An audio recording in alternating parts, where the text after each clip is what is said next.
ইউকিমুনাস সালাহ, মুত্তাকি হলো ওরা যারা নামাজ কায়েম করে, মুসল্লিরা পিছনে দাঁড়ায়া নামাজ পড়ে, এরা মুত্তাকি। জেনে রাখবেন বন্ধু, মুত্তাকির ইমাম মুত্তাকি হলে চলবে না। এই দোয়া থেকে প্রমাণ, মুত্তাকির ইমাম মুত্তাকি হলে চলবে না। কারণ তিনি তো ইঞ্জিল যত সবল হবে, ট্রেনের ডাব্বাগুলি দ্রুত স্টেশনে পৌঁছতে পারবে। কথা বলেন ঠিক না বেঠিক? একটা গাড়ির বডি যত রকমের জীর্ণ শীর্ণ হয়, ইঞ্জিলটা যদি মজবুত হয়, ওই গাড়ি স্টেশনে যাইতে কোনো ঝামেলা হবে না। গাড়ির বডি বড় মজবুত সুন্দর নবায়ন করেছে, ইঞ্জিলটা বড়, ওই গাড়ি স্টেশন পর্যন্ত না পৌঁছার সম্ভাবনা, যেখানে সেখানে দাঁড়ায়া যাইতে পারে এবং অতি স্লো, দ্রুত না যাওয়ারও সম্ভাবনা আছে। কথা বলেন ঠিক না বেঠিক? এই জন্য ইমাম হতে হবে মুত্তাকিনা। এখানে দোয়া করছি, ওয়াজআলনা লিল মুত্তাকিনা ইমামা, আয় আল্লাহ আমাকে মুত্তাকিদের ইমাম বানাও, মুত্তাকিদের। তাহলে যে মুত্তাকিদের ইমাম হবে সে মুত্তাকি হলে চলবে না, সে হতে হবে আতকা। আল্লাহু আকবার বলেন। মুত্তাকিদের ইমাম হলে চলবে না, সে আতকা, সবচেয়ে বেশি মুত্তাকির উপরে হতে হবে। এই জন্য একজন ইমাম তাকওয়া তাহারাত ওয়ালা হতে হবে, ভালো হতে হবে, মজবুত হতে হবে। এখন তো আমাদের সমাজের কিছু লোক আছে, আমগোনোয়া খাইল্লা বাসায় সেফ দিয়া বগা ধরতে চায়। আমরা কোনো রকমভাবে ইমাম পাইলেই সারে, আমগো পয়সা কম, উপযুক্ত ইমাম কিভাবে ব্যবস্থা করব, বড় বড় ইমাম হইলেই চলে। এই মুসলমান, ইঞ্জিন যত মজবুত, গাড়ি দ্রুত যাবে স্টেশনে। কথা বলেন ঠিক কিনা? ইমাম যত বেশি মজবুত হবে, তাকওয়া তাহারাত ওয়ালা হবে। ইমাম তো আখিরাত নিয়েই দাঁড়াইছে, আপনাদেরকে নিয়ে তার এই গাড়ি, নামাজের গাড়িটা জান্নাত পর্যন্ত পৌঁছাইতে হবে। এই জন্য ইমাম তো আগ থেকেই সবল, ইমাম তো আগ থেকেই মজবুত। বাকি আমরা যারা আছি, আমাদের ইমানটা একাকার হওয়া দরকার। এই জন্য ইমান আপ ডাউন করতেছে। আপ ডাউন করার কারণে সবলওয়ালার ইমানের উসিলায় দুর্বলওয়ালার ইমানটাও সবল হয়ে যায়। কাজে মসজিদে নামাজ পড়তে কি ফাঁক ফাঁক হইয়া দাঁড়াইবেন না গায়ে গায়ে লেগে দাঁড়াইবেন? কথা কন। আমগো শিববির শাহ হুজুরের আব্বা এই মার্কাজ একটা মাদ্রাসা করছে, রোগীর বাইর হুজুর বলতাম আমরা। খুব মেজাজি ছিলেন এবং এত মুত্তাকি ছিলেন, জীবনে কখনো তিনি কবুতর পালেন নাই এবং বলতেন যে কবুতর পালা জায়েজ নাই। এক শর্তে জায়েজ। কোন শর্তে? সেটা হচ্ছে সারা বছর যদি এক অবস্থায় আমি তাকে দানা পানি দিই। আমগো দেশে তো মানুষ কি করে, বর্ষার মৌসুমে মাঠে ময়দানে ধান থাকে না, ফসল থাকে না, তো বর্ষার মৌসুমে গম টম বিভিন্ন রকমের দানা পানি দেয়। মাশাআল্লাহ, সুদিন আসলে 8 মাস, যেটা আঙুল নোয়াখালীর ভাষা কয় 8 মাস আসলে আর কিছু লাগতো না, কবুতরে তালাশ করি খাইব মাসির খেতে যাইয়া। কবুতরে কি পরিমাণ মানুষের ফসল নষ্ট করে, কি পরিমাণ খায় কল্পনা করতে পারবেন না। উঠানে ধান রোদ দিলে বোঝা যায় সে কিভাবে খায়, কল্লাটা উপর থেকে উঠাইবার সুযোগ পায় না। কথা কোন ঠিক না ঠিক? এই জন্য আপনি কবুতর পালতে হলে সারা বছর যদি এক সিস্টেমে এক অবস্থায় যদি আপনি তাকে দানা পানি দেন তো আপনার জন্য বৈধ। আর যদি দানা পানি পুরো বছরে একাত্রে এক অবস্থায় দিতে না পারেন, আপনার জন্য কবুতর পালা বৈধ নয়। অপরের ফসল নষ্ট করবে, ঘাম ঝরানো, রক্ত ঝরানো ফসল, তার কলিজায় আঘাত লাগতেছে, পরের হক নষ্ট হচ্ছে। এই জন্য তিনি কবুতর পালতেন না এবং হাঁস মুরগিও পালতেন না। কেন পালতেন না? আমগো দেশের মানুষেরা কি করে, হাঁসের চাষ করতে গিয়া শামুক তালাশ করিয়া রে এগুলাকে আনি টুকরা টুকরা করে হাঁসেরে দেয়। ওরে কথা কর। ক্যাঁচা আছে না, ক্যাঁচারে দা দিয়ে তুলিয়া রে তো হাঁসের বাচ্চারে দেয়। এটা জায়েজ নাই। উনি বলতেছেন এটা একটা হারাম জিনিস, হাঁসটা আমার জন্য হালাল, আমি হারাম জিনিস শামুক ক্যাঁচা এটা হারাম জিনিস, আমি ইচ্ছাকৃত কেন তারে খাওয়াবো? সে যদি খুঁজে খায় সেটা তার ব্যাপার, ওটা দোষণীয় নয়, এটা তার খাবার রাখছে আল্লাহ। কিন্তু আমি ইচ্ছাকৃতভাবে তাকে দিব, এটা হতে পারে। এত তাকওয়া ছিল হুজুরের, এত মুত্তাকি ছিলেন, এত তাকওয়া তাহারাতওয়ালা ছিলেন। আল্লাহু আকবার। হুজুর নামাজে দাঁড়াইলে কেউ যদি একটু দূরে ফাঁক করে খাড়াইতো, মেজাজি মানুষ তো এমনিতে গরম হয়ে যেত, এত দূরে খাড়াইছো কা, এত দূরে কা, কি পায়খানা আছে না? আমার লোকে পায়খানা আছে না, পায়খানা আছে নাই, এরকম ভাবে খুব ডাকতেন। আমগো শিববিশ হুজুর কি গরম, ইয়ার তো না আরো সেঁতা আছিল, খুব গরম। একদিন মাদ্রাসাতে পাশ দিয়ে হাঁটি যাই, তো শেষ অবস্থায় তো চোখে দেখতো না, তো ওনার প্রয়োজনে কাউকে ডাকলে হাঁটিয়ে যাইতে যদি কেউ বলতো রে কেড়ে যা, যদি কেউ তো আয়, আমগো দেশে একটা প্রচলন আছে, কেউ কোরআন দিয়ে যাইতে গেলে রে কেড়ে যাস রে, কা আয় যাইতেছে, এরকম কয়নি?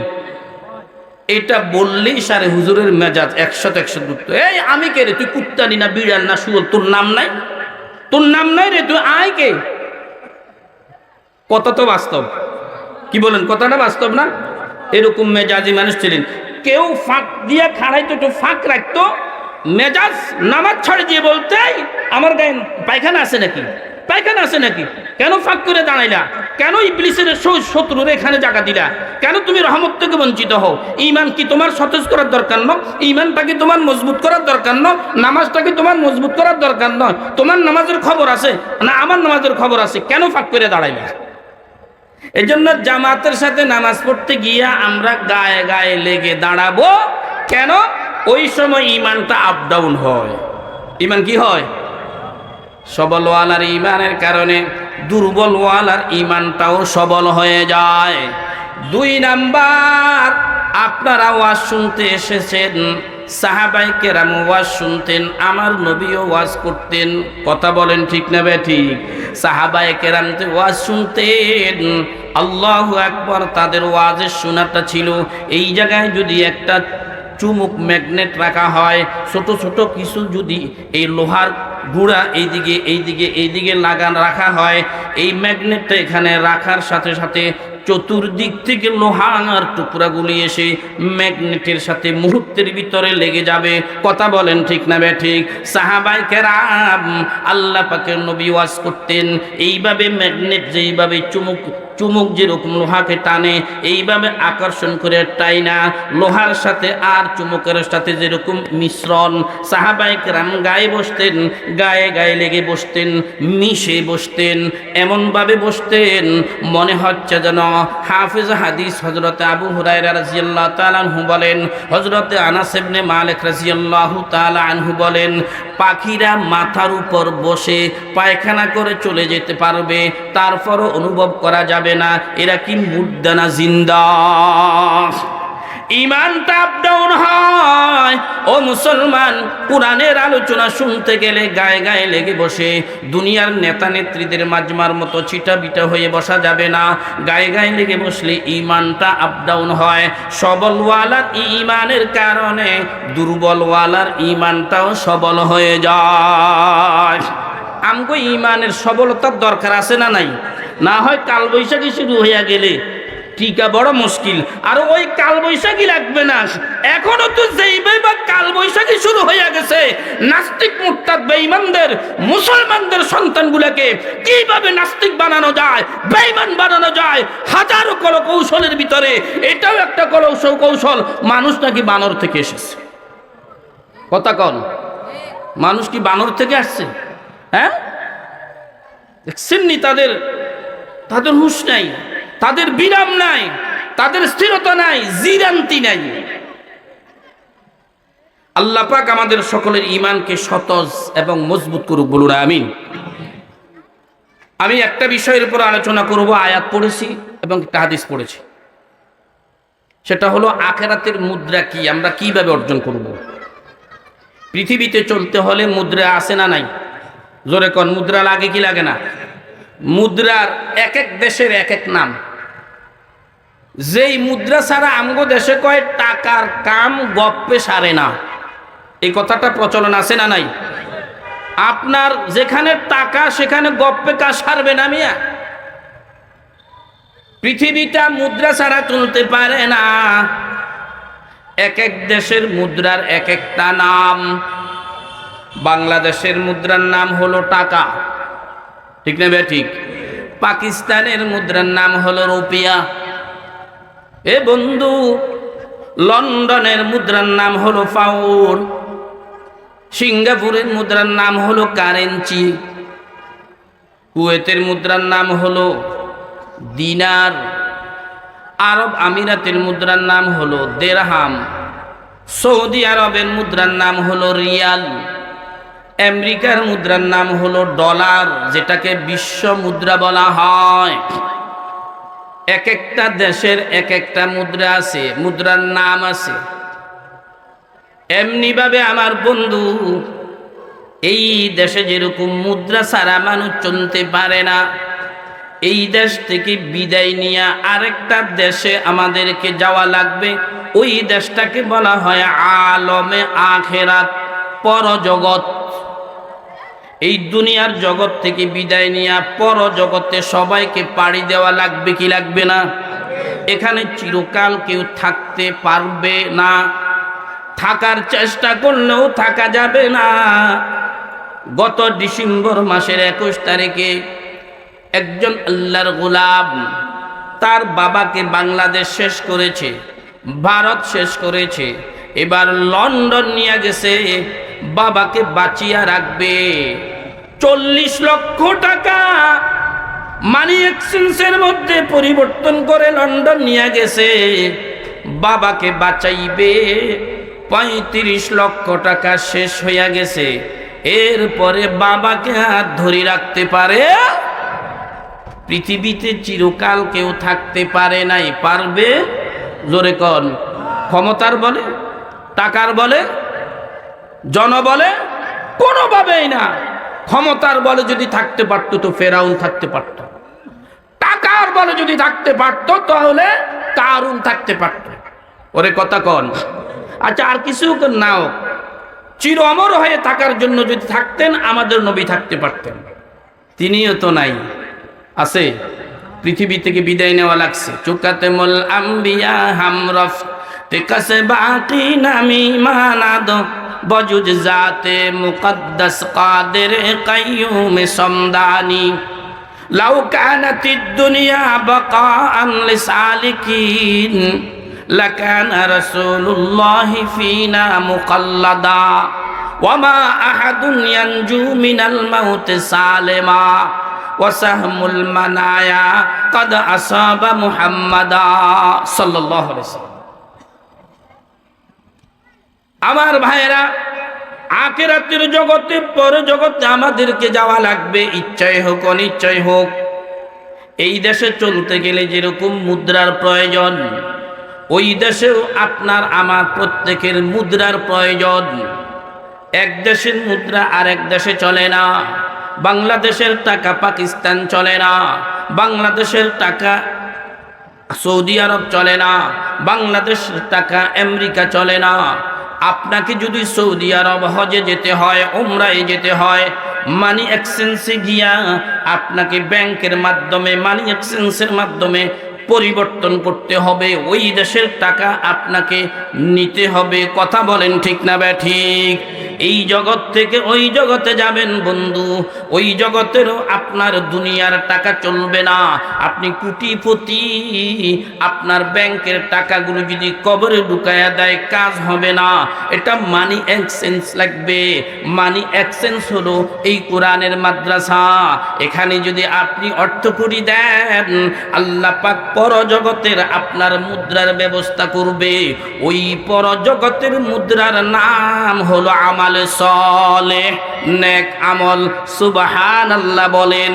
এই জন্য আমি একটা আয়াত পড়েছি, আমার কথা সংক্ষেপ, আগে সময় শেষ হয়ে গেছে। আল্লাহ পাক রব্বুল আলামিন বলেন, মান আমিলা সালিহাম মিন যাকারিন আও উনসা ওয়া হুয়া মুমিন ফালানুহিয়ান্নাহু হায়াতান তাইয়্যিবা। যারা ঈমানের পাশাপাশি আমল সালেহ করবে, আখিরাতের মুদ্রা অর্জন করবে। আমল সালেহ আখিরাতের মুদ্রা যারা অর্জন করবে, আল্লাহ কয় ফালানুহিয়ান্নাহু হায়াতান তাইয়্যিবা, আমি আল্লাহ তাদেরকে হায়াতে তাইয়্যিবা দিব। হায়াতে তাইয়্যিবার চারটা ব্যাখ্যার একটা ব্যাখ্যা হচ্ছে পুত পবিত্র জীবন দিব, আর একটা ব্যাখ্যা হচ্ছে আল্লাহ পাক বলেন যারা ঈমানের পাশাপাশি আখিরাতের মুদ্রা আমাল সালেহ অর্জন করবে, আমি আল্লাহ তাদেরকে জান্নাত দান করব। জান্নাত কি দান করবে? জোরে কোন। আখিরাতের মুদ্রার বিনিময়ে আল্লাহ কি দিবে? কুরআনে কারীমের আরেকটা আয়াতের সাপোর্টিং হয়, আল্লাহ পাক রব্বুল আলামিন এটাই বলেছেন, ইন্নাল্লাযীনা আমানু ওয়া আমিলুস সালিহাতি কানাত লাহুম জান্নাতুল ফিরদাউসি নুজুলা। আল্লাহু আকবার। আল্লাহ পাক বলেন যারা ঈমানের পাশাপাশি নেক আমল করবে, আখিরাতের মুদ্রা অর্জন করবে, তাদের জন্য ঠিকানা জান্নাতুল ফিরদাউস, ওখানে তাদের মেহমানদারি চলবে। সুবহানাল্লাহ। ওই মেহমানদারি কতদিন চলবে? ওই জান্নাতে তারা কতদিন থাকবে? আল্লাহ কয় খালিদিনা ফিহা, চিরকাল চিরকাল চিরকাল সেখানে থাকবে। প্রশ্ন আসতে পারে, একটা জায়গায় যদি মানুষ দীর্ঘদিন থাকে, মনটা খারাপ হয়ে যায়। নারীরা বাবার বাড়িতে বেশি দিন থাকলে মনটা উতাল পাতাল হয়ে যায়, নানার বাড়ি বেড়াইতে যায়। স্বামীর বাড়িতে দীর্ঘদিন থাকলে মনটা উতাল পাতাল হয়ে যায়, বাবার বাড়িতে বেড়াইতে যায়। একটা জায়গায় দীর্ঘদিন থাকলে মানুষের মনটা একটু এলোমেলো হয়ে যায়।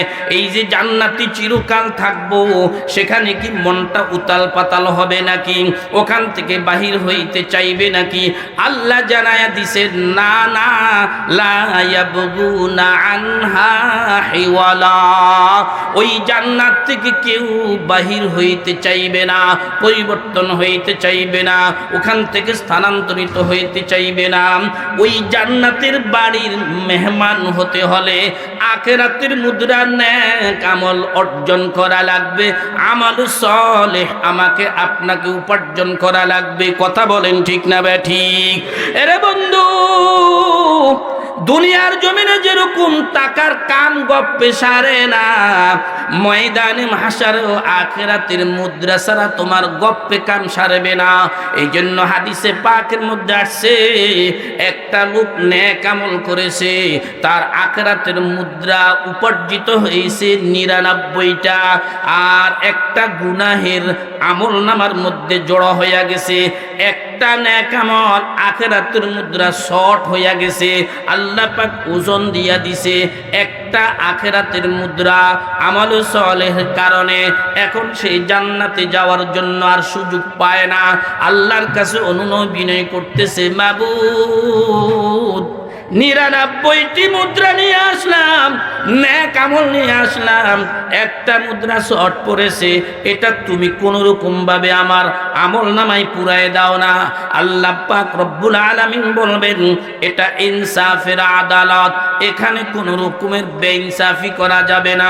ফামাই ইয়ামাল মিসকালা যাররাতিন খায়রান ইয়ারা, অনু থেকে অনু কোন নেক আমল করলে, আখিরাতের মুদ্রা অর্জন করলে সেটাও পাবে। ওয়ামাই ইয়ামাল মিসকালা যাররাতিন শাররান ইয়ারা, অনু থেকে অনু কোন খারাপ কাজ করলে সেটাও সে পাবে। এটা ইনসাফের আদালত। আল্লাহ পাক তখন বন্দার কান্না দেখে বন্যা কান্না শুরু করবে, হায়রে একটা নেক আমল কারণে এখন সে জান্নাতে যাইতে পারতেছে না। তার কান্না যখন শুরু হয়ে যাবে, আল্লাহ পাক রব্বুল আলামিন তখন বলবে, এরে বান্দা যা, জমিনের বুকে বিপদগ্রস্ত হইলে বাবার কাছে যাইতি, মায়ের কাছে যাইতি, ভাইয়ের কাছে যাইতি, মুসিবতের শিকার হলে বন্ধু বান্ধব তোর সাহায্য সহানুভূতি করত, আমি মালিক তোমাকে এতটুকু সুযোগ দিতে পারি, যাও তোমার আপনজন কেউ থাকলে ওদের কাছে যাও। তোমার ভাই কিছু দেয় কিনা, বাবা তোমাকে কিছু দেয় কিনা, মা তোমাকে কিছু দেয় কিনা, বিবি তোমাকে কিছু দেয় কিনা, বন্ধু বান্ধব তোমাকে কিছু দেয় কিনা, আপনজনেরা কিছু দেয় কিনা, ওদের থেকে যদি একটা নেক আমল নিয়ে আসতে পারো তোমার জান্নাতের ঠিকানা হয়ে যাবে।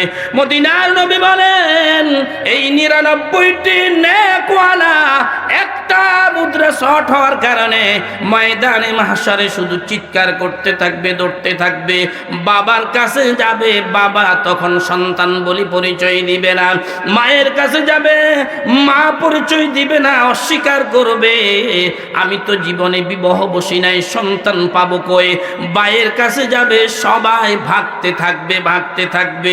ওই কথাটাই আল্লাহ পাক রব্বুল আলামিন কালামে হাকিমের মধ্যে তুলে ধরেছেন, ইয়াউমা ইয়াফিরুল মারউ মিন আখিহি ওয়া উম্মিহি ওয়া আবিহি ওয়া সাহিবাতিহি ওয়া বানিহি লিকুল্লি ইমরিইম মিনহুম ইয়াউমা ইযিন শাআনুন ইউগনি।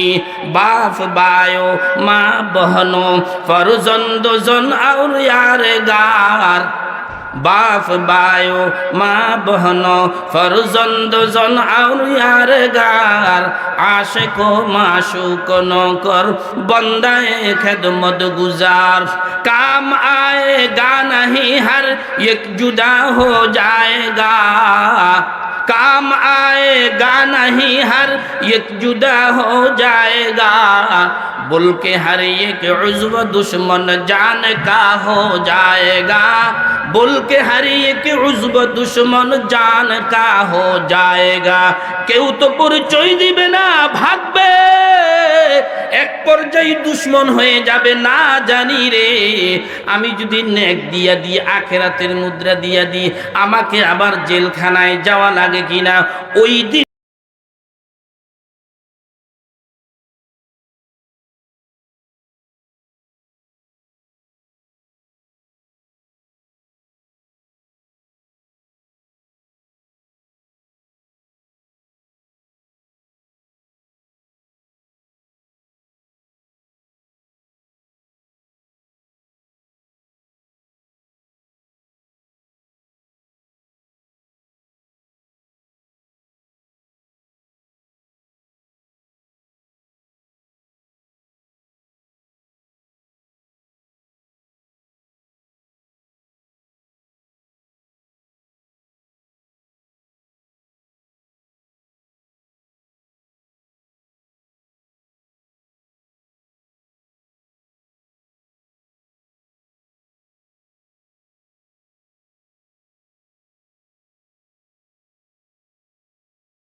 আশ্চর্য ব্যাপার, তোমার 99টি নেক আর একটা নেকের শর্ট, তুমি জান্নাতে যাইতে পারো না।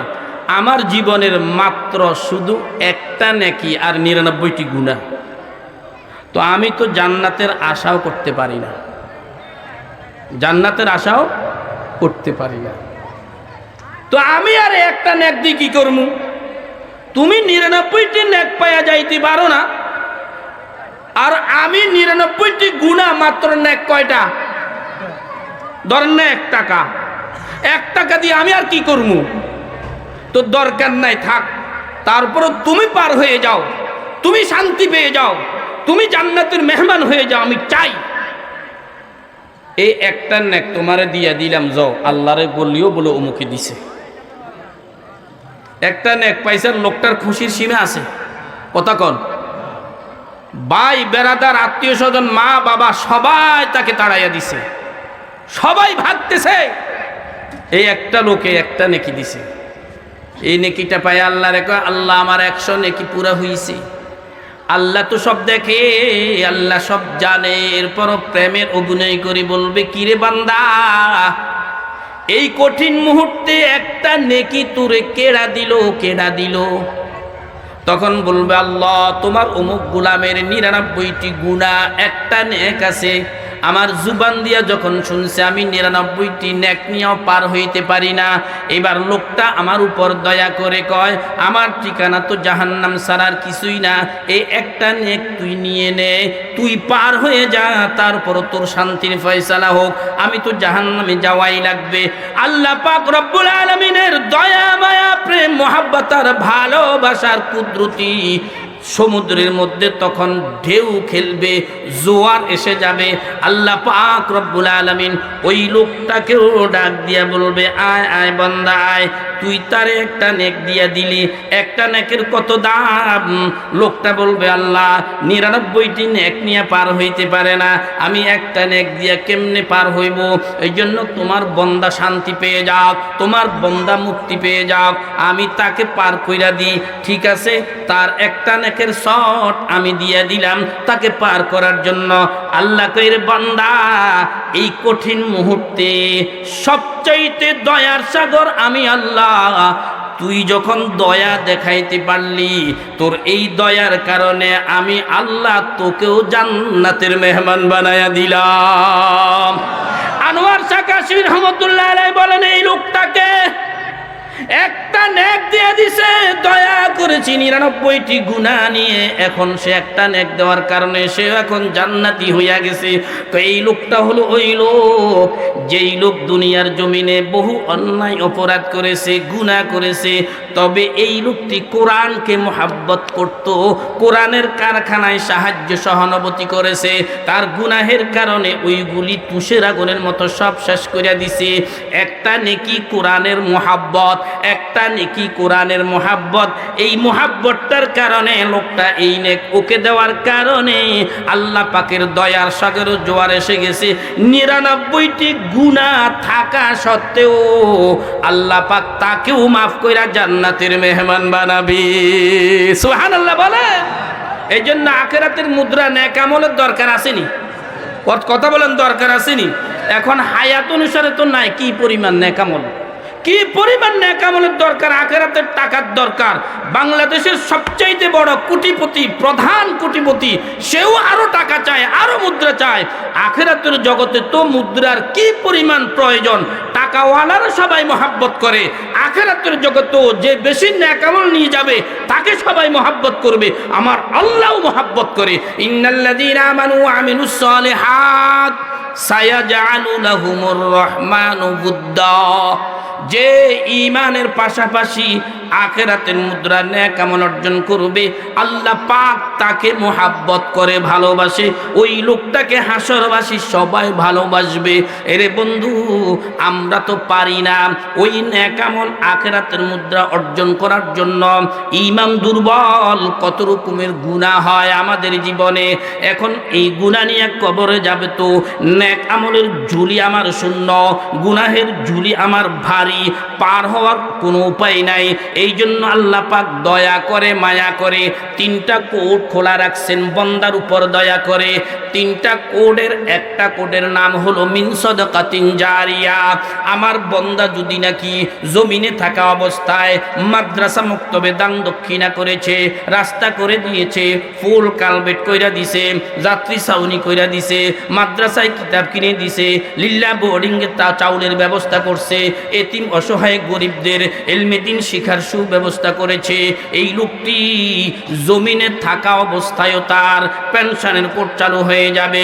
কবরে চলে যাওয়ার পরেও লোকটা অনায়াসে আখিরাতের মুদ্রার নেক আমল পাইতে থাকবে। কতদিন কতদিন কতদিন পাইবে? যতদিন এই সদকা জারিয়ার কাজটা চলতে থাকবে। এই জন্য আমার বন্ধু, আলোচনা এখানেই শেষ। আখিরাতের মুদ্রা আমাদের প্রয়োজন। দুনিয়ার টাকা বালা করি বুঝি, আখিরাতের মুদ্রা নেক আমল কেন বুঝি না? আমরা যদি নাকি দাওয়াতুল কোরআন মাদ্রাসায়